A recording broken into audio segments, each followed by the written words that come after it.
May nabasang cellphone dito. Nalaglag daw sa timba na punong-puno ng tubig. Kaya ngayon, wala na siyang power. Kung sa ibang cellphone repair shop, kailangan na baklasin to at napakalaki na magagastos. Pero dito sa amin, ginagamitan lang namin ng mini blower at napakamura lang ng magagastos ng bawat mga customer namin dito. Dahil napakadali lang ito gamitin. Napakasimple at hindi komplikado at safe na safe. Ang mga cellphone nyo na hindi siya na-damage ng gusto. Di basta-basta blower yan. Special mini blower yan. Kami lang ang meron yan sa buong bansa ng Pilipinas.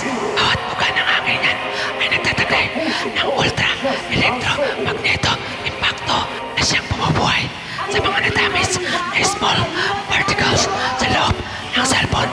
Tuwang-tuwa ang customer natin dahil sobrang laki ng natipid niya sa pag-repair ko.